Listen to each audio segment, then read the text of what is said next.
All right, we are live. This is a just a not anything official. I am here with it's KJ. I am here with Shelly E. We are both hosts of Pop and Politics. We air live every Wednesday at 8 p.m. on Metro Conservative Media. You can find us on YouTube, Facebook, Twitter, and we are now on Spotify, Mhm. and Apple Podcasts. So wherever you get your podcast, check us out, Pop and Politics.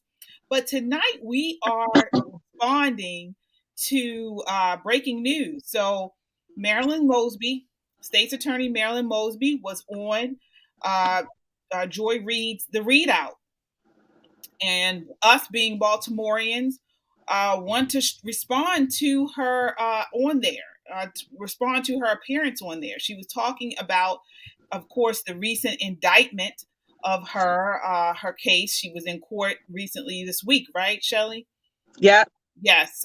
So she was on the readout and basically pleading her case as to why the charges were brought against her. So before what do you want to say about it, Shelly? If I had to sum it up, I would say, Marilyn Mosby, you talk too much and you never shut up. Yes, yes, indeed. Yeah, she did talk a lot, and but what did she say? Is the real question. What did she say? What did she bring to light? And the number one thing that I think we can all take from her appearance on the readout is racism. We don't know anything new about the case. We don't know anything new about why she believes that she is innocent. All we know is from what she said is it was done because of racism, because she brought the cases against these Freddie Gray police officers, Right. and she feels like she's being punished, I guess, for bringing that case. Exactly. So we have to play just part of this taping for you guys, so you can actually see what happened here. So one moment, let me see here. We have the video. Um, let's play part of this. I first met Marilyn Mosby at an event for the amazing group Black Girls Vote in Baltimore in 2014 with the late, great representative. Let's keep going. Those officers were eventually cleared by the same Justice Department that seems to be awfully racial justice and the criminal justice for Baltimore City, and her attorney, A. Scott Bolden. Thank you both for being here. I really appreciate it. And I know this is, of course, is a high-pressure situation. There is an arraignment this Friday. Yeah, there's an arraignment this Friday, Joy.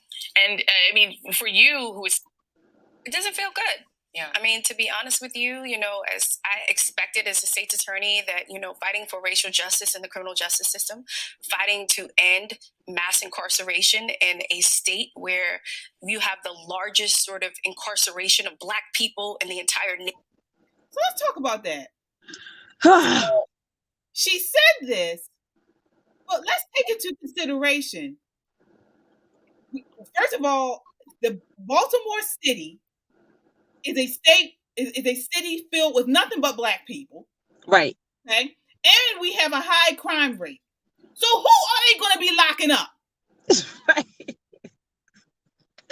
So, like I said, Marilyn Mosby, she talked a lot, but she really said nothing. I've watched that interview, I guess, about 4 times now, and each time I walk away with an additional insight, I guess, into that whole clip. Like Joy said, that her arraignment is tomorrow, right? Tomorrow's Friday, but the arraignment's probably only gonna be 5 or 10 minutes where they formally charge her and read the charges. But she's talking a lot in the public. She's basically, what I came to the conclusion was, she is prosecuting her own case, but she's taking the position of a defendant. Right. But the defendant is not talking about the case. All she is talking about is why they brought the case against her. Right. Exactly. I want to play just a little here more. Listen to this. Nation, I understood that I was going to get pushback But never did I, or could I have ever imagined that I would be mocked, that I would be ridiculed, that I would receive hate mail, that I would receive death threats. They would describe how my husband would be killed coming out of my house and how no police officers would respond, how they would target my children, right? And I never expected the lawsuits, and I never expected to be on this side of the fence where when the only thing that I'm attempting to do is to provide equal justice to all, regardless of race, sex, religion, and occupation. Equal justice to who? You had 18 convictions in a city with 300 murders. Who For are you doing? 7 years, 300 plus murders on her watch, okay? She's not prosecuting anybody as far as Baltimoreans are concerned. Equal justice? And then the claim to fame, which was the case that was weak, that she brought up against these officers, they all got off. Right.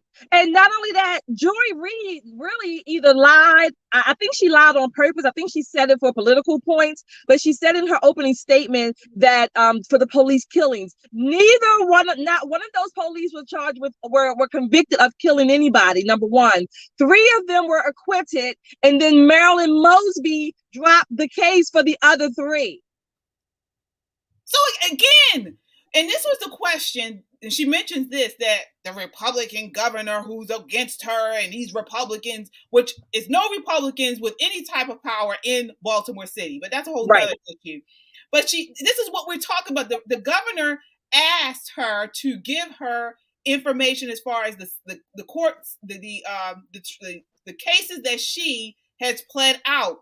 One of them was that major case. She dropped the charges against the other officers. Exactly. And in the news today, I think in the last 24 hours, that recent case where the guy set the house on fire with his girlfriend in it, now that case is being reheard with another judge because they are looking at why it was charged so low, how he got off so easily.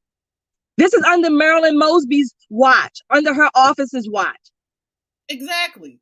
And let's get into it a little bit more because she doesn't even really talk much about the case. All she talks about is she's a social justice warrior. Right. You don't see. I mean, I don't understand. You are a prosecutor and you have not done your job. Right. So let's do the elephant in the room. Let's talk about the charges. What you're accused of, when you buy a home, you can take money out of your 401k. There are strict rules as to when you can do it to take money out early. You are accused of taking money out of your 401k early to buy homes and not being honest about why, using the CARES Act, which benefits people who are having financial issues, and then using sort of incorrect information about liens, not disclosing them, and using that to get loans. That's sort of just this. Right. So they're saying she lied. She lied to get these loans. Right. The 4 charges, I think one of them is for perjury. The 2 other ones are for basically falsifying information. And I forget what the 4th one is for. But that's basically what the charges are. 4 charges that she lied. She lied to get her own money. Let's be clear. If you have a retirement plan, there are provisions in place. You can borrow from your retirement plan. It is perfectly legal to do so with the right reasons, and you have to pay it back whatever X amount of time. So in that is anybody can have that, has that, I guess, opportunity. But Marilyn Mosby on the indictment, because I read it, you read it, she lied. She said she was under hardship because of COVID and that she needed this money because of reduction of pay, reduced childcare, loss of hours at work. This wench got a raise. She got a raise. She started these companies that were also named 3 companies. She started in, I think it was 2019. Right. And she claimed that she talks about this. The OIG she called the investigation into these companies from the OIG. She asked the OIG to investigate her, and she specifically was quoted as to saying that she did not take a single client from any of these companies. She launched these companies, but she had no plan to use them. No plan to make any business off of these companies. Her priority was supposed to be prosecuting crime, which she's been lessening doing that. So what is where was she losing money? How was she having some type of hardship? I don't know. And no Joy, Reid never even asked her about that. Never. Marilyn Mosby, what was your hardship? That was just a pablum interview, a pro forma interview to give her a platform, Mosby, so that she can give her show all her facial expressions and talk over her attorney, who, again, like I said, I watched this thing about 4 times, and the body language on there between she and her attorney, in my never to be humble opinion, looks frustrated with her, and to some degree. Well, he must be. Everybody, just like everybody in Baltimore, is frustrated. I want to play a little bit more of this. Let's see. Summary of what you're accused of. So let me just be clear, and I'll defer to my attorney on the specifics. But this has been a long-term investigation that has gone through every aspect of my life, from my charitable donations to my tax returns. They have interviewed every political donator. They have gone to my hairdresser, my children's dance instructors. And this is ultimately, they sent subpoenas to Black churches throughout the city of Baltimore. In an election year, I'm 4 months from my election, right? And this is what they come back with, me accessing my own personal funds that I put away every single week. And so, at the... Oops, I messed up. This is one of the most despicable things I have seen in all my years in public service. The wrong thing. But yes, so... Hey everybody, it's Mark Kelly. And Gabby Gifford. Hey, so Gabby and I are coming... Sorry. Yeah, so again... We're wondering, she keeps talking about this. She never mentioned in the entire interview why they say that she should not have asked for those funds. Right. I would say technically she shouldn't, because if she shuts her mouth, and if lawyers are their own worst clients, just like doctors are their own worst patients. So she should not be, trying this case in the public light like she is, number one. But I thought about this when she says that these federal agents have come to, the churches and her children's dance instructors, her hair salon. That's because she's not at work. They can't find her at work. She's either traveling or somewhere else. So they figure they better go to the places where she might be. That's true. So I want to get to some of the points that you made. You were saying earlier about the case. Can you go into that a little bit? Say that again, about the what? Some of the points you were making earlier about the case, specifically about her reasoning why is she saying these things? Okay, so when we were talking earlier, and I had some questions. Again, I'm not an attorney. I don't have any, courtroom experience except showing up for parking tickets. But so I had some questions. So I reached out to some people that I know, and I asked them, I said, well, number one, something just doesn't sound right, because as a prosecutor, she certainly should know the grand jury process. So why does she keep saying that the grand jury did not accept, or the prosecutor has not accepted her exculpatory evidence? So the questions I had from a legal board that I went to, and I asked them, I said, well, help me understand. So the feedback that I got was that, number one, every prosecutor has, the grand jury is at their disposal. So the charges that they submit to the grand jury have to meet a minimum criteria for them to go to court. Once that is done, in this process, the prosecutor and the defendant and their attorneys can and sometimes will make pleas, or they don't necessarily not see the exculpatory evidence, but the prosecutor is under no obligation to submit that to the grand jury. However, if the defendant wants to talk to a grand jury, oftentimes it's not advised. It's 9 times out of 10 not advised, because when you go talk to the grand jury, from what I understand, your attorney cannot be present. So any any attorney in their right mind, a good attorney, is going to advise his or her client not to go and talk to a grand jury without me. But Marilyn Mosby is trying to play both sides because she's a prosecutor and because she knows how grand juries operate. She's probably thinking that, okay, I'm going to try this as if I am prosecuting my own case, not looking at herself as from a defendant standpoint. So when they did not accept her terms, what I suspect of going to talk to the grand jury, now she's saying, oh, they didn't accept them. It probably wasn't that. Again, I'm not a legal mind. I'm not a lawyer. This is just what I am gathering. The prosecutor probably did not accept her provisions to go and speak to the grand jury on her terms. So therefore, she's spinning this to say they did not accept her exculpatory evidence. So you are talking about specifically when she told No Joy Reid that she was they brought these terms. They went to the news and everything, is from what she's saying, and they made this case against her and brought these charges, and she never had an opportunity to plead her case. But you're saying that she did have an opportunity. She could have pled her, said something about the charges, but she probably did it on her own terms. Right. So again, yeah, I think that's what happened. Now, again, I don't know the specifics of Marilyn Mosby's case, but the general process is that a defendant will be a defendant's attorney, at least, will be in contact with a prosecutor, and they will know what charges they're being charged with. They will know that before the public knows.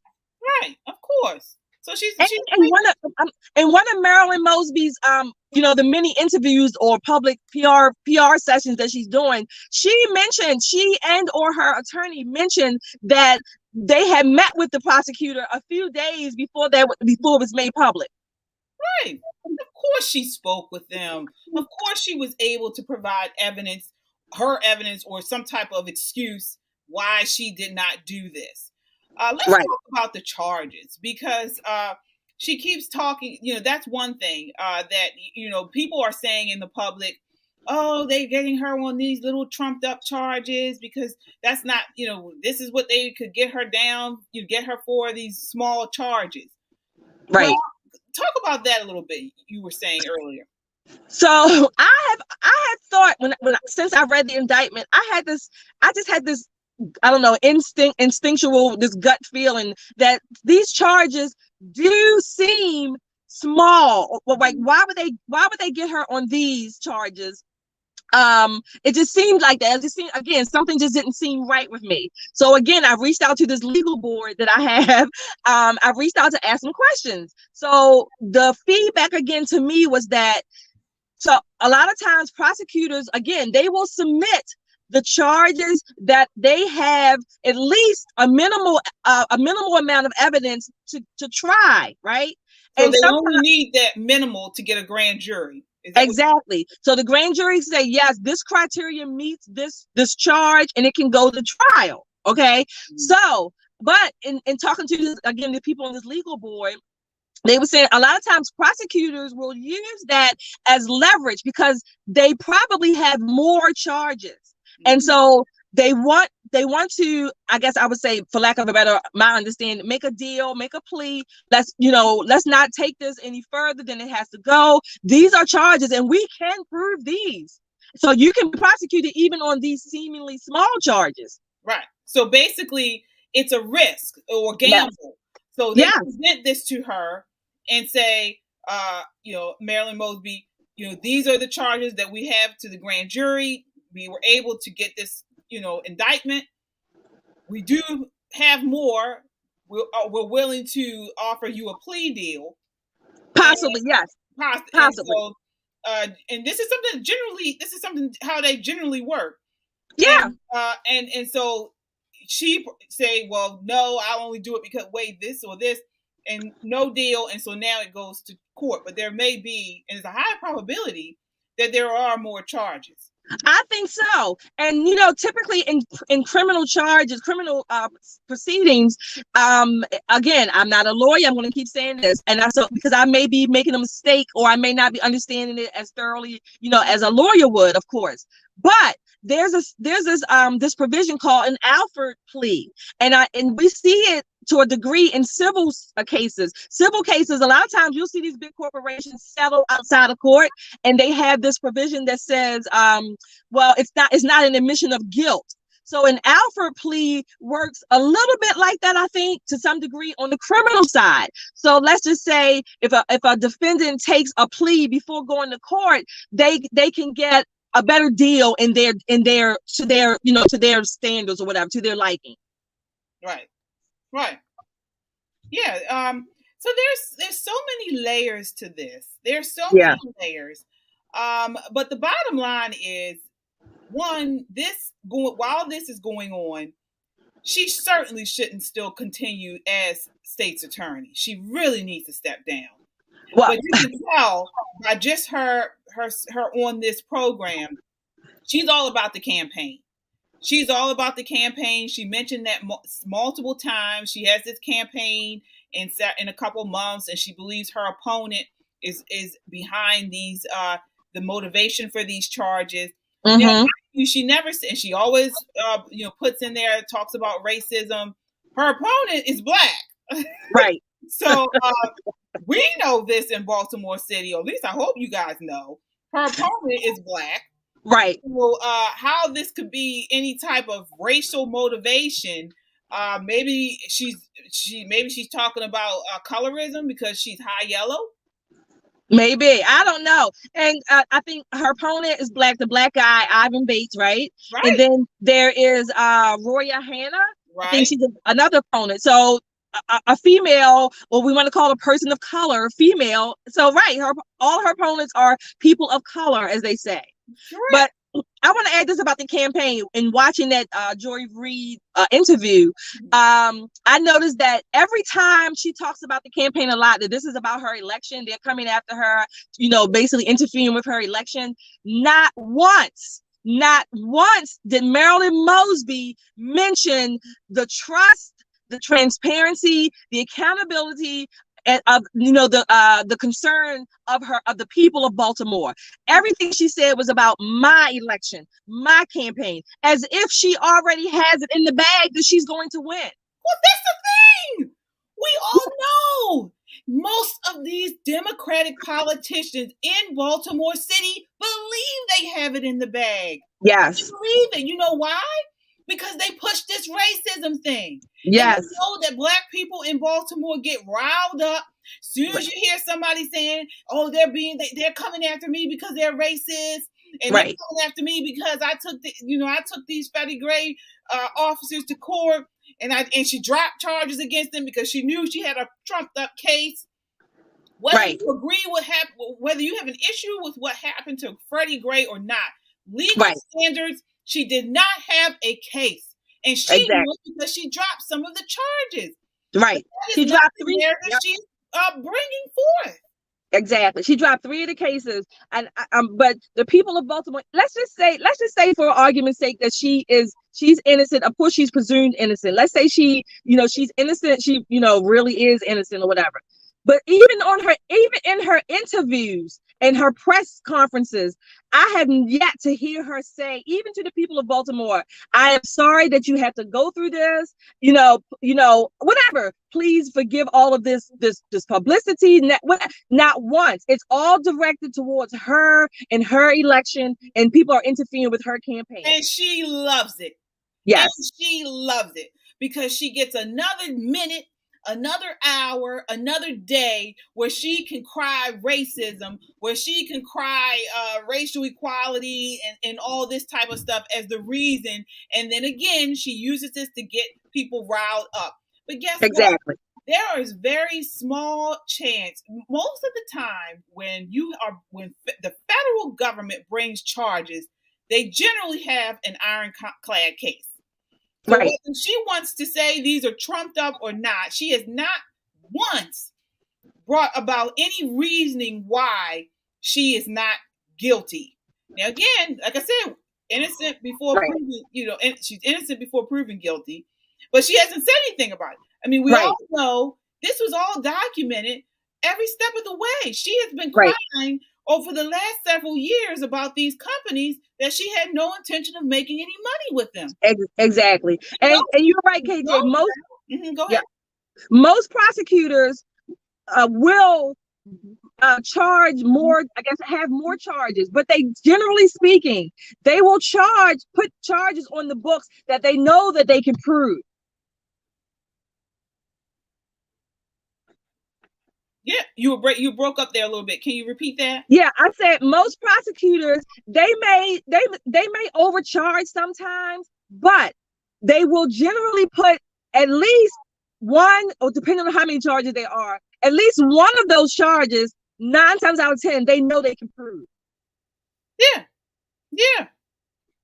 And she wants to talk about a witch hunt. She keeps talking about this. People are after her because she's such a progressive prosecutor. She mentioned that on No Joy Reid's program, that she is a rogue prosecutor. So she, social justice. She didn't say this, but she's in the pocket of George Soros. Mm-hmm. So we see this and we hear her say this. But maybe let's say someone is going after her. Let's say someone is saying, you know what? You're ruining the city. Right. Crime is running amok. Because these are Democrats now. These are Democrats that are all in power. They're all in charge of these investigations. So, let's just say these Democrats are looking and they're saying, this woman is getting out of hand. We end up like Detroit. We gotta shut her down. Right. If there is someone, a Democrat, because this is being run by Democrats, if this is a Democrat who is out there saying that, thank God for you. Exactly. She does need to be shut down, because if she has another term in office, we won't have a city. Right. We won't. We won't have a city. We will not have a city. And in coming to that end, that means there will be many more people who are murdered, slaughtered on the streets of Baltimore. And the blood is on them. It really is. I mean, it doesn't bring the loved ones back, but the blood is on their hands. Right.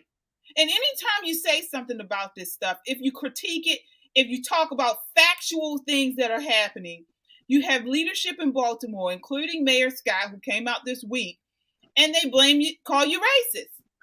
Right. They call you racist. Right. Well, we know that we know that the racism definition has changed, as we talked about yesterday on the show. So, it doesn't hold water. What does hold is that Baltimore City is basically on fire, and people are being murdered, slaughtered on the streets, from children all the way up to senior citizens, and in between some religious folk as well, priests or whomever. So people are, and it's not just the gangbangers that Mayor Scott wants people to believe. It's not. These are innocent people who are being slaughtered. Yeah. I mean, you look at the guy who was doing Mr. Blue, who was rehabbing a house. Yep. You look at the gentleman from La Scala, restaurant manager, yep, who was closing out for the night. I mean, the children that have been shot and murdered. We're talking 36, I believe it is, people yep. in Baltimore City in the month of January yep. have been killed. And I think we have 2 arrests, is it? Yep, 2 arrests. I mean, this is ridiculous. And again, the crime has gone up ever since Marilyn Mosby has been in office. Yes, ever since in office. 2015? We have seen crime inch up. And then since she has stopped prosecuting low-level crimes, urination, things like that, we've seen it even jump even more. I mean, right now, we are almost back to where it was in the 80s and the early 90s. So, I mean, something needs to be done. And now, on top of all this, on top of the situation we have here, where we're in a state of emergency in Baltimore City, this I'm built for this skeezer is on national TV making her rounds about about her campaign and about this indictment. She needs Right. to step down. Handle Right. your business, handle your BI, and step down and let the people to put full focus on what's going on in this city. Yep. But she's built for this. Unfortunately, the people who are losing their loved ones are not. No. Goodness gracious. Well, again, we wanted to just stop in and just respond to this. We are native Baltimoreans right here in the thick of it with all of you watching and involved in this. So we said we had to respond because, what she said was ridiculous. So we will continue to monitor and watch and see what goes on. Again, she has her arraignment tomorrow. Is it? Yep. So we will continue to watch that. I don't want you all to think that all we have is negative things to say about the state's attorney. I will say this. She had on some knee-high boots that she walked into the courthouse in. They were sharp. And they were sharp. I will say that. She could step in those knee-high boots. She did look nice in that. Yes. And she had a nice silk press. I'm glad she did that with her hair. Yes. I'll give her that. So again, we will continue to monitor the case and follow it and bring you up-to-date information on it. Again, we're here at Metro Conservative Media on Facebook, YouTube, and Twitter. Also, check us out on podcasts, so wherever you get your podcasts, on Apple, Spotify. We're there for under Pop and Politics. Any last words, Shelly? Nope. We'll see. We'll check out and see what's going on tomorrow. All right. We have some comments. I want to just quickly, if we could. We have Cash Rich. I'm sure she'll get away with everything. The left always do. Well, you live in Baltimore City, Cash, and you can vote. Please vote this woman out. Please. Exactly. Attorney. You don't have any type of prosecution in your body. You're not built to prosecute. You're talking about you built for this. You're not built to prosecute. No. We have here Taylor Yvonne. Good evening. I hear you all. Yes. Hi, Taylor. Yes. All right. And then we have Linda Betzel. I've lived here basically all my life. I have nothing but disdain for Marilyn Mosby and her husband. Just my 2 cents. Yeah, the whole kit and caboodle. All right, Linda. Yes, I forgot about him. He was there. He had his COVID weight on.